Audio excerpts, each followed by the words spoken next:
I'm so glad, everyone, that you could join me today for this important topic on funeral planning. And I know it's not the most exciting subject, but it offers a tremendous amount of peace of mind for you and your loved ones. So today, my goal is to share with you some practical tips to help you plan ahead in a way that's thoughtful and mindful of your financial situation.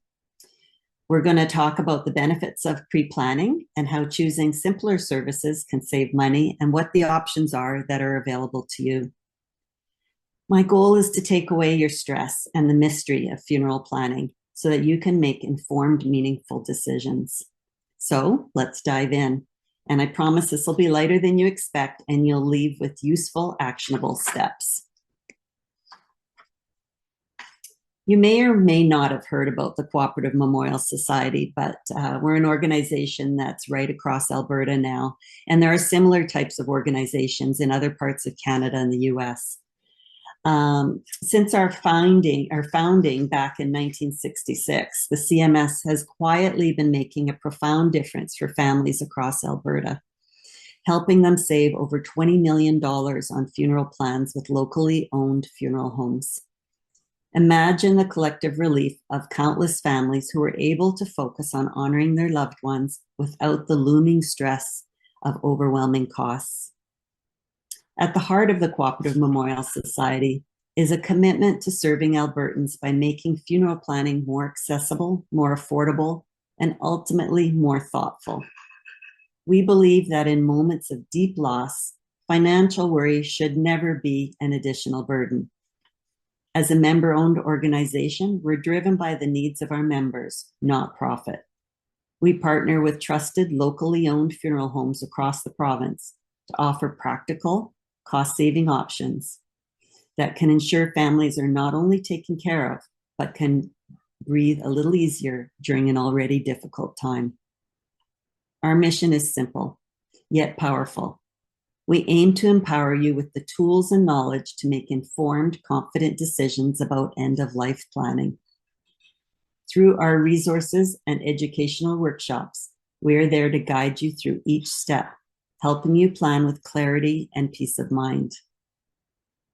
At the core of everything we do is a promise to provide you with the reassurance that your final wishes will be honored and your loved ones won't be left with the heavy weight of financial stress. It's about peace of mind, knowing that even in life's hardest moments, you and your family will be supported with care and integrity.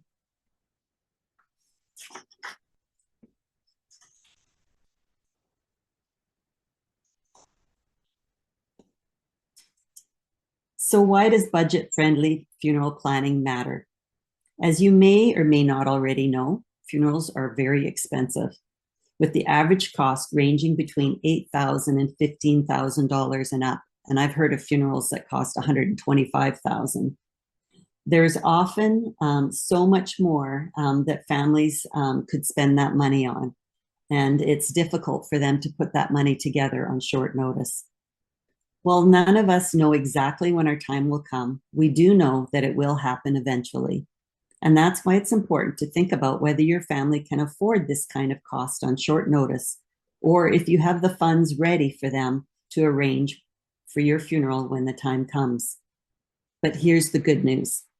It's absolutely possible to honor your memory or that of your loved one without overspending. With a bit of planning and choosing the right services, you can create a meaningful farewell that's still keeping costs manageable.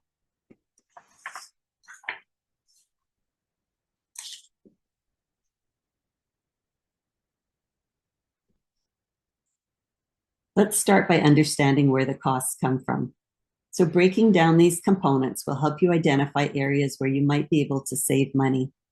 Funeral costs typically fall into several different categories, and by understanding each one, you can make more informed decisions.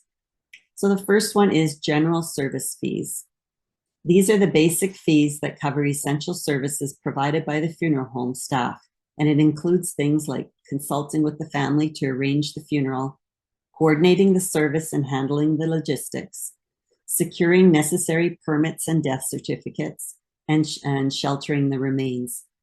These fees are non-negotiable as they cover the core services needed to handle the funeral. The second one is transportation costs.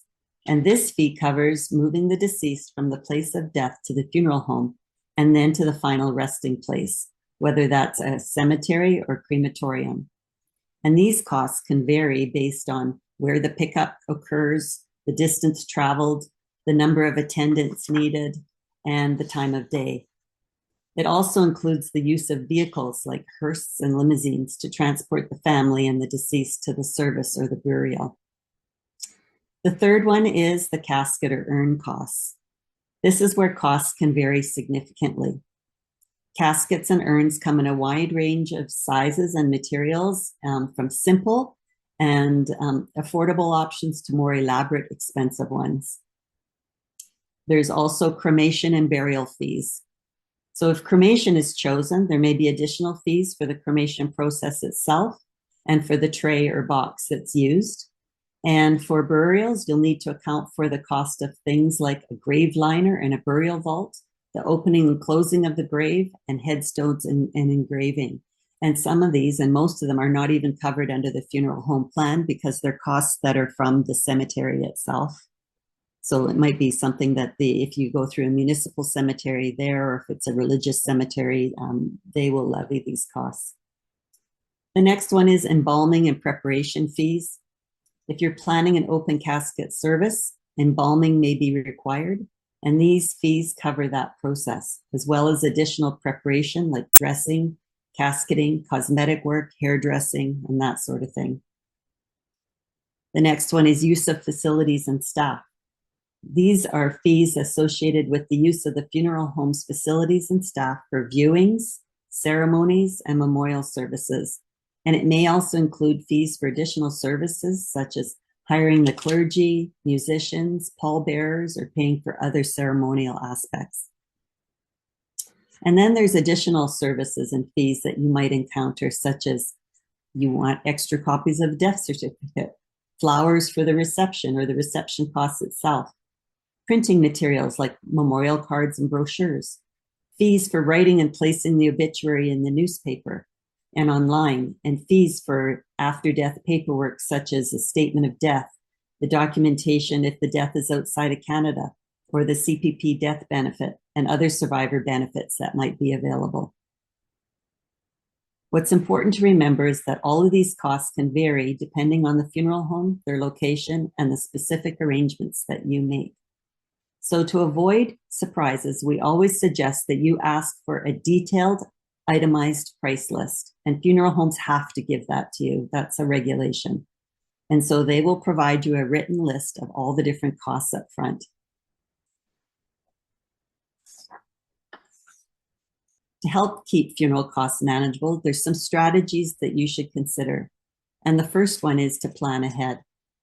Taking time to plan ahead can save money and reduce stress on your family and loved ones.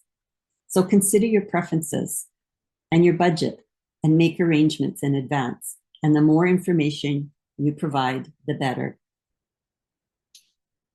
Join the Cooperative Memorial Society, or if you're not in Alberta, a different memorial society or a funeral co-op. Becoming a member of a memorial society or funeral co-op can provide access to discounted funeral services, helping you save significantly on costs. You can also choose direct cremation or burial. So opting for a direct cremation or burial is often more cost-effective because it eliminates the need for embalming, the viewing, and other traditional funeral expenses. And the last one is simplify the service. So by simplifying your funeral service, by choosing a modest ceremony or gathering, or opting for fewer extras like flowers or elaborate programs, can help reduce your overall costs.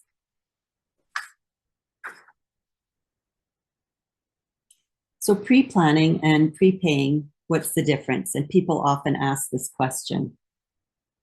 Pre-planning means that you make your funeral arrangements ahead of time. It involves decisions like choosing between burial or cremation, selecting the type of service you want, and outlining any specific wishes you might have. Pre-planning allows you to thoughtfully consider your options without the pressure of immediate circumstances. And it also gives you the opportunity to make more affordable choices ensuring your family won't be left to make potentially costly decisions in their time of grief. Prepaying, on the other hand, involves prepaying for your funeral in advance. While prepaying isn't required, it can offer significant financial benefits. By locking in today's prices, you protect yourself from future costs increases due to inflation. Prepaying also means that your family won't have to worry about the financial side of your arrangements, easing their burden at an already difficult time. So in summary, pre-planning allows you to outline your wishes and make cost-effective decisions, while prepaying helps you secure financial savings and provides peace of mind. And together, these options ensure that your funeral arrangements are handled according to your preferences and budget, leaving your loved ones with fewer worries. Cremation has become one of the most popular choices for families in Canada today, and there's several reasons why. One of the biggest factors is cost. Cremation is significantly less expensive than a traditional burial because it eliminates several major expenses. For instance, with cremation, there's no need for embalming, which is typically required for a burial with a viewing or an open casket service. Cremation also eliminates the need for a large, expensive casket and burial plot and most costly aspects of a traditional funeral. Today, caskets can range from $1,500 to several $1,000s, depending on the material and design, while burial plots can often be quite costly, especially in urban areas where land is at a premium. Additionally, with cremation, there's no need for a grave liner, vault, or headstone, which are all required for traditional burials and can add significantly to the total cost. Another reason cremation has grown in popularity is flexibility. With direct cremation, where the body is cremated shortly after death without a formal viewing, you can save thousands of dollars by simplifying the process. You still have the option, though, to hold a personalized memorial service later and on your own terms and timeline.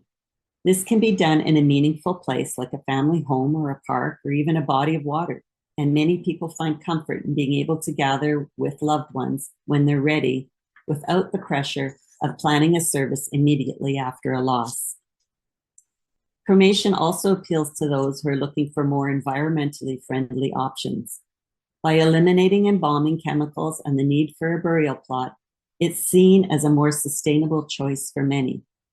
Plus, cremation allows for a range of memorial options, from scattering ashes in a meaningful place to placing them in an urn or even creating unique keepsakes like jewelry. The rise in popularity of cremation in Canada reflects changing cultural attitudes as well. And today, people are looking for simpler, more personal ways to say goodbye, and cremation offers that flexibility. Whether families choose a direct cremation or a full service with cremation to follow, the lower cost and flexibility are key reasons why it's becoming such a preferred option. And although it's not available in Canada yet, we do see indications that there are other methods of coming as well, such as aquamation and terramation. So aquamation is disposing of the body. Instead of using fire, it uses water. And terramation is composting. As we've seen, cremation offers a lot of flexibility, and this extends to how you choose to honor your loved one. You don't need to stick with a traditional funeral to create a meaningful and personal tribute, though it is important to some people in some cultures. So don't assume without asking. Some families opt for a memorial service at a place that is considered special, whether it's a park, a community hall, or even at home. Incorporating do-it-yourself elements can make your service feel more personal and heartfelt without adding extra costs. For example, you might want to create a video tribute, or arrange the flowers yourself, or ask friends and family to contribute in ways that make the day more meaningful. And when it comes to cremation, you can think outside of the box, literally, when choosing an urn. While traditional urns are available, you might prefer to use something a little more personal, like a ceramic vase, a carved wooden box, or even an item that has special significance to your loved one. There are also eco-friendly options like biodegradable cardboard scattering tubes, which can be especially meaningful for tree planting ceremonies. And by combining these personal touches, you can craft a heartfelt farewell that recognizes your loved one's unique spirit while keeping costs manageable. It's all about creating something that feels right for you and your family without feeling pressured by tradition or high costs. Now let's talk about avoiding some of the common pitfalls when planning a funeral. It's really easy to overspend, especially during an emotional time when decisions can feel overwhelming. And many people end up choosing more expensive options for their loved ones simply because they don't have all the information or because they feel pressured by the situation. But it's important to remember that spending more doesn't mean you're honoring your loved ones any better. One thing to be mindful of is upselling. And funeral homes, some of them are very good at this. You may be encouraged to choose pricier options like high-end caskets or additional services that you may not actually need. And I've often heard people say that some funeral homes will say, you know, your loved one did so much for you and all through your life, don't they deserve to have this beautiful casket that costs $25,000? No, they don't, and they probably don't want it either. Funeral homes are businesses, and while it's normal to be presented with a range of options, don't feel pressured to pick the most expensive ones. Here's something a lot of people don't realize.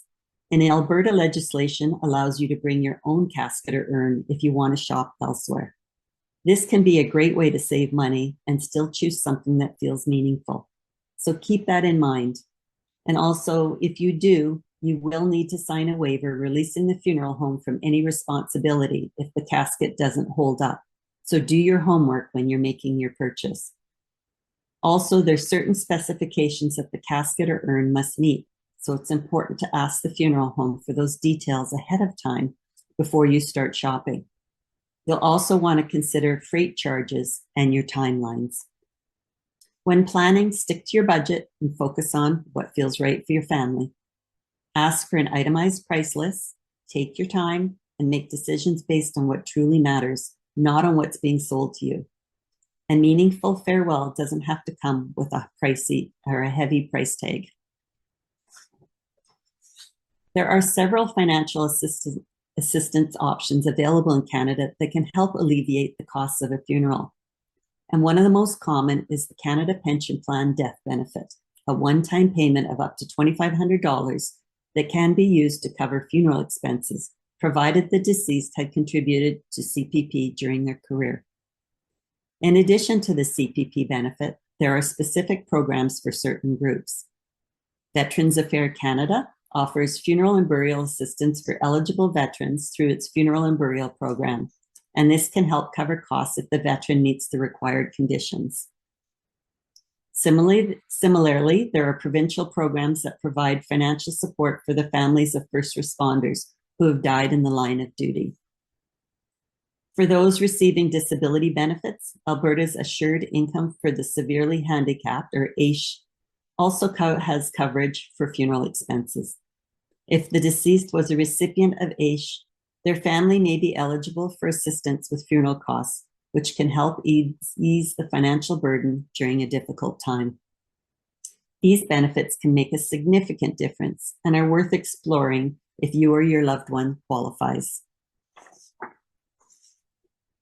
As I mentioned earlier, the Cooperative Memorial Society is a fantastic resource if you're looking for affordable funeral planning options.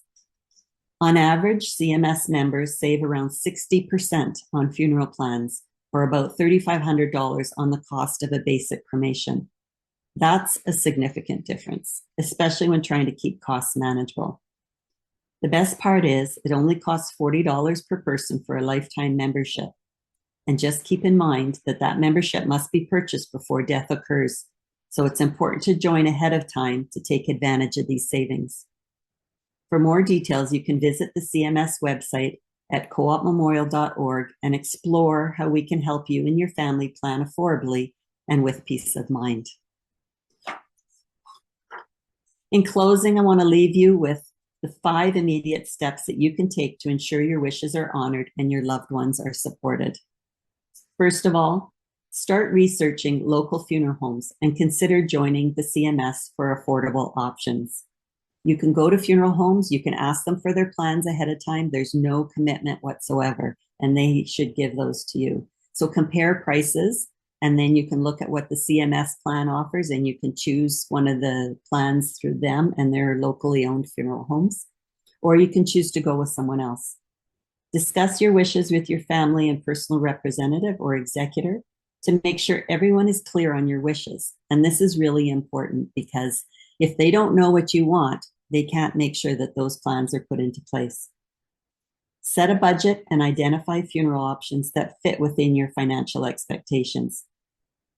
Record your wishes in writing, and this can be done through your will, a funeral planning document, or our CMS registry online, which you will have access to when you join.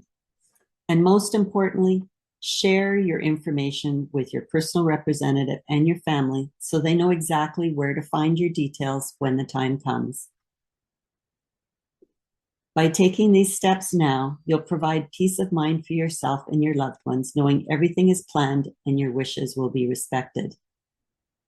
Thank you for your time today, and I hope this information has been helpful, and I'm happy to answer any questions that you might have. Excellent. That was a lot of information. It is. Yeah, so I'm going to encourage everyone to ask your questions. You can put them in the chat box. You can put them into the Q&A box. Just an aside, while you were speaking, I went to Amazon and I searched for caskets, and they do have caskets that you can purchase on Amazon. You can also purchase them, I believe, through Costco and Walmart.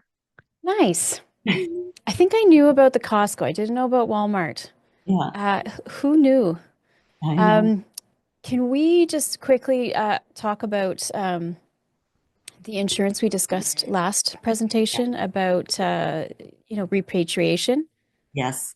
So the different funeral homes offer different insurance providers that offer this, but the one that I'm most familiar with is the one out of Calgary and McGuinness and Holloway, who's our service provider, and it's done by True Stage Insurance. And I know because I just bought it, and it costs $595 or $599 or something. And what it does is should you pass away anywhere more than 100 kilometers from home, it will bring your body back to your funeral home of choosing, or you can have cremation wherever you are, and they will cover all the costs.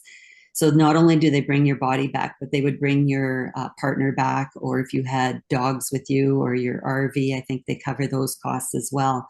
And so it's really important for people that travel, because the costs, if you were to pass away, if you were in Europe, say you're in Italy or something, can be astronomical. And I'm talking $25,000 to $50,000 and more, because quite often there's a time delay getting the body back. There's all kinds of cultural barriers that you have to deal with. And with this insurance, it's basically you make one phone call and they look after everything for you and cover all the costs. So for your $600 investment, it's certainly well worth it, and that peace of mind. And so what I basically did in my case was shared the phone number that they gave me and my policy number with my next of kin and my kids, and said, anything happens to me, here's the phone number, just call it. That's all you have to do, one phone call. So Oh, that's good. Um, Traveling with ashes. yes. If somebody has been cremated in one part of the world and you need to travel, do you have any ideas or notes on that? So there's a whole bunch of regulations around it, and it depends on where you are. And so it would be the country of origin where you're coming from that you would have to look into the regulations, and also the country where you're going to. So if you're coming from a European country, they will have certain regulations about bringing those ashes on board. Usually you can pack them in your luggage, and but there'll be rules around what kind of containers they would be in, that sort of thing. And then you would require travel documents to go with those ashes as well. In Canada, you can actually mail them if you needed to. And there's special shipping containers that you can purchase or get from the funeral home. And they're basically cardboard boxes, but they have to be packaged in a certain way. And they also require certain documentation. So you can go on our website and there's more information available to you there, or you can visit Canada Post if you're in Canada. And also, you could probably talk to the consulate in whichever, if you're in another country somewhere, to find out what their regulations are and the airline that you're going to be traveling with. Okay, and can you repeat the name of the insurance company that you were talking about? So True Stage is the insurance, and the program is called Journey Home. Okay, I'm going to see if I can find a link for that. And if you go on our website again, there's if you look it up, I think it's called repatriation insurance. We've got the link there as well. So on coopmemorial.org. Yep, I'm just adding that. So it's in the chat. And let's see what else. I've got a bunch of questions. Scattering ashes. How do you not get in trouble besides just not talking about it? True enough. Alberta's relaxed its rules in the last few years, and so there's a lot more options available to people in public places, in like public parks and that kind of thing. So I would basically check with where the rule of thumb is. Just check with where you're going. If you're going to a park or a private space, you need permission. If it's a provincial park, there's certain guidelines around where you can do it. So they want you to stay away from where people might be gathering. But for the most part, you're pretty open to where you can do it. So it's really just think sensibly. You don't want to disturb people. And often it's, you want to pick a place that's memorable, but, private as well. And again, on our website, we have more information about scattering ashes and some ideas and tips. Okay, and do you have any information on like if somebody wanted to do like a park bench or some sort of a memorial something somewhere?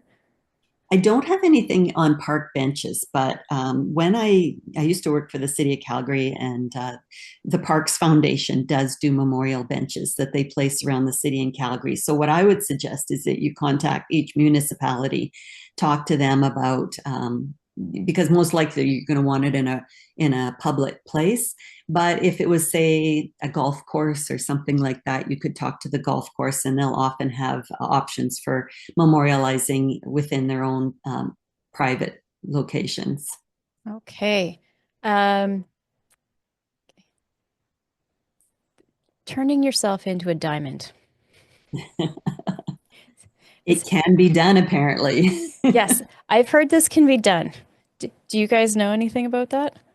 I don't know a lot about it. All the funeral service providers do. And Okay. if you go into the funeral or any of our service providers, they will be able to show you examples and pull out the rate sheets and all of that. So definitely something worth considering. Again, personal preference. I have no idea what it costs, but I think it's pretty enticing. I thought, would you rather have somebody's ashes in a little tiny urn or a diamond? And I'm thinking, Just, diamond might be kept around a little longer. well, and sometimes it's nice to wear something around your neck just to remember your loved one by. Exactly. We have a question here. It says, can you talk about the other two options which are not available in Canada yet? Do you know Yes. what these two are? Yes. So aquamation. Aquamation is similar to cremation, but it's using a water process. And the government of Alberta, on both of these options, terramation is the other one, which is the composting.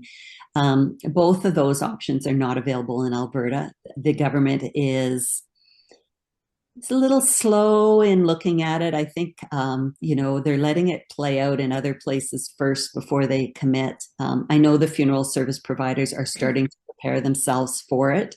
I was just touring one of our funeral service providers up in Edmonton, Connolly McKinley, and they're making room to put in a aquamation chamber, getting ready for it, that kind of thing. But it uses water for the process, and terramation is a composting process. So it actually takes, similar to any other kind of composting, the body goes into a compost cylinder, and it takes several months for the composting process to take place. again, if you're a CMS member, our newsletter will have an article coming out at the beginning of December on terramation, and then we'll be posting that on our website. And we already have information on our website about aquamation. All right. So not available in Canada yet. Right. And then Uh, someone made a comment about green burials. So yes. if I can comment on that, Yeah. green burials are a couple different things. There's green burials and there's natural burials. So green burials is really a burial, a traditional type burial using a green casket. So a green casket is a casket that doesn't have any of the fittings that are made out of metal. So everything in the casket will decompose quickly over time. And you'll often see them made out of seagrass or other natural materials rather than wood, but they do make them out of wood as well. A natural burial is a burial in a shroud, and Prairie Winds Cemetery in Calgary, and there's Northern Lights in Edmonton, and other cemeteries sprinkled throughout the province that do have natural burial as an option. And some religious groups you have used natural burial for thousands of years, and it's a very common practice. So that is another option that is available. All right. We got a question about if you've made arrangements with a local funeral home and they move to another city, can the plans be honored by a different funeral home? How does So that work? Sure. So this is a bit of a two-part question. If you just went into a funeral home and purchased a plan, prepaid, and have that plan, that money goes into a trust fund. So then that trust fund sits outside of the funeral home. And really what can happen is when you pass away, another funeral home can access that information, that plan, and process it. But the caveat is that depending how long ago it was, there might be some stipulations around that. So it's always best if you're moving to another city to check with a funeral service provider in that city and to say, I want to transfer my plan over, and to look into it because there may be some additional costs that are involved. The issue is also, if you're a CMS member, is our plans are so well priced that although you prepay your plan and you're getting it for such a good deal, if you were to go to another city where there wasn't another memorial society there, then it might be a bit of an issue because they wouldn't want to accept the plan because they have to pay so much more out of pocket.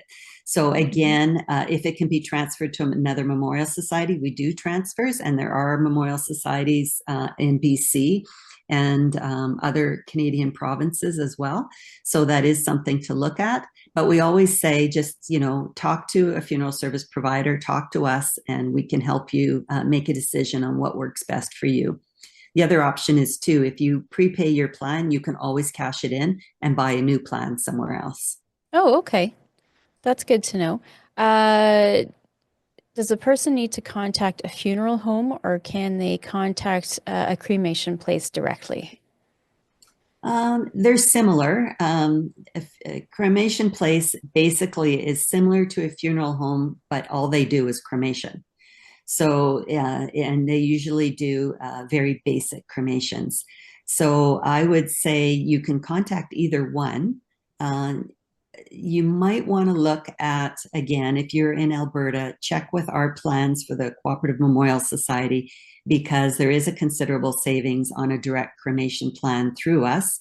In fact, our plans average around $1,600, and a walk-in off the street cremation for direct is around 5,500. So look at that option, but you can go to any place that you want. Just be careful because again, some of them are fly by night, some of them haven't been around very long, and so we want to make sure that you're protected. Okay, I've got another question about natural burials. Does the body need preservatives or chemicals? In a natural burial, they will not allow you to have that. So it has to be natural. So absolutely not. There is no chemicals allowed. And if you were to have them, they would not allow you a natural burial. The Okay. same thing applies to if you had, say, a prosthesis or something like that, it would be removed before the body is buried because, again, it has to be totally natural, decomposable. Okay, actually, that's a really good question. And this might be a little too technical, and I apologize if this is graphic. Um, if you do have embalming and you know, because you have a viewing and what have you, and you're in a casket, does that break down over time? Like you were talking about the liner, and I'm assuming it's a cement. The casket goes in and then it's sealed up and it just never goes away. Well, what happens is, and it's different. The liners or the burial vaults that they call them are a ruling based on the cemetery itself. And they Okay. will often use them depending on what the water tables are like. So you can imagine if there's a high water table, then there's a lot of water, and it's more to protect the people walking on the park space than it is for the body that's in the encased in the tomb, because Okay. what would happen if you didn't have it is the ground would cave in It would dip. Yeah. and it would dip down, right? So they have these cement liners or vaults to create that structure. Inside that structure, the casket is still going to break down, and the body is still going to break down over time. That's just human composition. It's just going to turn back to ash in its own way, and so it will decompose, and that's it. So either way, it's more of a ruling for the cemetery. Okay. We have an interesting question. How long since your last chemo radiation treatment before you can be buried in a casket or a natural burial? That's a really good question. I don't know the answer for that. I do know our funeral homes would know. And I do know that during COVID, that was also a consideration. And there was a lot of bodies that they couldn't do natural burials, more because they had to protect the people, the staff that were dealing with the bodies rather than the people themselves.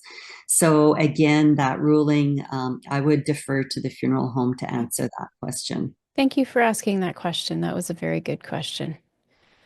If anybody else has any other questions, please feel free to add them. We've got a couple more questions here. Does pre-plan require prepaid with your organization? No, it doesn't. In fact, anyone that signs up to become a member, how it works is you sign up online usually, and then you get a password from us to log in. And once you go in and log in, there's a series of questions that we ask that you can pull drop down boxes or fill in the forms that ask you a series of questions like, do you prefer burial or do you prefer cremation? Do if you have funeral plans already in place, what are they? Is there a preferred cemetery you want? So we ask you all these different questions that I went through earlier. And that information is then stored in our database. And should you pass away, your family simply goes to one of our funeral service providers and says, my loved one was a member of the Cooperative Memorial Society. And the funeral service provider can then go in and pull that information up and read it to them and share it with them. So they don't even need to have that information written down anywhere. They can access it directly. Oh, that's good. So the only caveat on that is you actually have to fill it out, because a lot of people are still very antsy about, making these decisions and filling it out. And so they might not do that. So we say, if you're not going to do it, or you're not comfortable with putting it online, we have a paper form that you can fill out on our website, and you can fill out the paper form and leave it somewhere or share it with your loved ones where they know where they'll find it. So you have two options. If you fill one out and you decide to make changes later, is that possible? Absolutely. If it's an Okay. online form, then you can just go in online and update it. And we always suggest people do that because you move or you change. We always say too, talk to your family, because you might change your mind about what you want. And a good example is in my case, I talked to my kids and said, this is what I'm thinking. What do you think? And they go, well, we really don't care. We want you to get what you want. And so you go back and say, okay, well, I'm going to change that. If you don't care, then I'm going to go with the pine box, Yeah. and go with the cheapest method possible. So you Okay. might go back and make your changes. Uh, we've got a question here about body donation to educational. So this one's saying specifically University of Calgary, but um, how does that work? So basically, you need to register ahead of time, and you on our website we have information about it. So does the government of Alberta. But you can go on the U of C. Of course, it's directly with the U of C. You register your body. When you pass away, there's a lot of caveats around what bodies they will take, and so it's important to realize that they may not take your body. So you still need your plan B. So even if you're going to donate your body, you may want to have a backup plans in place in case they decide not to. And there's a myriad of reasons why they may not accept it. So the process generally is depending where you are and what the situation is, they'll take your body, they'll use it, and then they have a special ceremony, and those bodies are cremated later, and the ashes are go into a mass grave that they have for all the donors. And there's a special ceremony, a very beautiful ceremony around it. So that's one of your options if your body's accepted. Okay. And if you want to donate, but when they're done with it, if you want something different, like if you want to have the rest of your ashes cremated and then placed, say, in a family plot, is that a possibility as well? Do you know? I'm not sure that it is. I think that I would check again with them to see. It Okay. used to be that you couldn't, and simply logistics. Oh, yeah.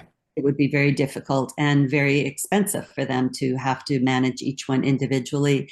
And also, sometimes it's not for years later that they might be doing this, and family dynamics change, people move, all of that. It becomes really hard to trace people down, all of that. So. Okay. Well, this is an interesting question. So somebody, their mother received cremation, and they went through the Memorial Society. She told the staff about the titanium rod in the femur, and they said that's okay. Um, she said it was an uncomfortable moment, and I didn't inquire further. What happened to the titanium? That's a good question. So when you're cremated, if you have any metal parts in your body, when you're cremated, that metal part's still there because it's not going to burn down. So they will take that rod out and they will discard it, and then they will give you the ashes back without the rod. Okay. All right. I think that's the last